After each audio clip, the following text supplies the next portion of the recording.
The way I would describe Upward is it's an all-inclusive sports program that enables players from all skill levels to participate and be part of a team. Being someone who works in special education at the public school, some students and children may never have the opportunity to be part of a team and have the camaraderie and the connection they would have with these teammates.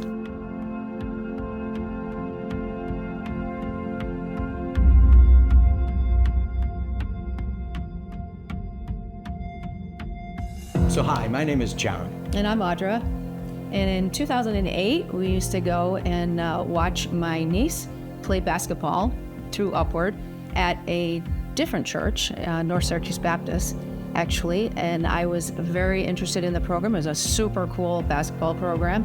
And we were interested in finding it for my son. And so we pulled up to this facility, and it was a church at Northside.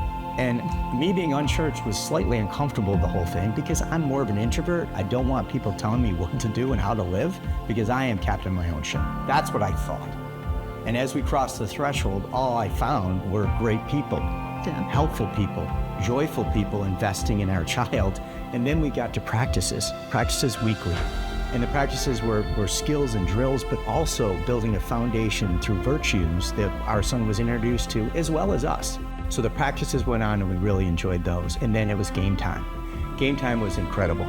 The announcement of all the players' names, the excitement of the crowd cheering, the encouragement not only from the coaches, but from the referees. It was a great experience for all the kids. And then during halftime, what would happen is our child would go, have devotions at a halftime locker room, talk about game, but also talk about how they were playing together as a team. The other side of that was when people would come out and just have a conversation with the audience. And what they were sharing is their testimony, their belief, their personal story. And my wife and I would reflect and we would say, wow, these people are amazing. They're telling their story. And a lot of the stories are very similar to what we were going through. But the one thing that they had that we didn't was Jesus. I always suffered with depression and self-worth. So I used to say to people, if you cut me down, I always looked so happy on the outside. If you cut down the middle of me, you would see a lot of hurt. After Christ, it just gave me a lot of confidence to know that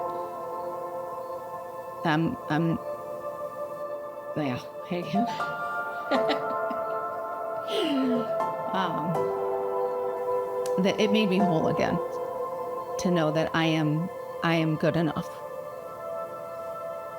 So at the same time we were looking for a basketball program, we were having some challenging times with our oldest son. It was really dark times for us, and at first with my type A personality, I thought I could control it, and I was in control. But I was quickly met with feelings of hopelessness, helplessness, and nowhere to turn. So I took a chance and I put a prayer in the prayer box. And the next weekend, the halftime testimonies came up, and there was a woman who came up with her testimony, and she was speaking of how she was having challenging times with her sons, and she didn't know what to do, and she had, Jesus and faith. So I chased her down literally throughout the church and wanted to hear more of her story. And after she told me her story, she asked, may I pray for you? And I accepted that. And although the challenges were still there, I felt like I had hope.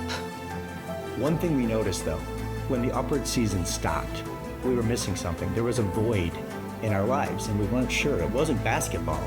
But as we thought about it and reflected on it, it was really the fellowship, it was a community, it was the new friends we made, and it was being in the house of the Lord and spending time with God. And we didn't even know that our foundation of faith was building. It was building without us being aware, but we knew there was a void. So Easter of 2014, we attended a Northside church service down at the On Center, and that's where I surrendered and gave my life to Jesus. And so then in January 2015, we decided as a family, we were going to go to church at Northside every Sunday and be committed to that. And then that following May, May 2015, I surrendered my life to Jesus Christ. So we started with a search for a basketball program. And what we ended up with was a life-changing event and a relationship with Jesus Christ.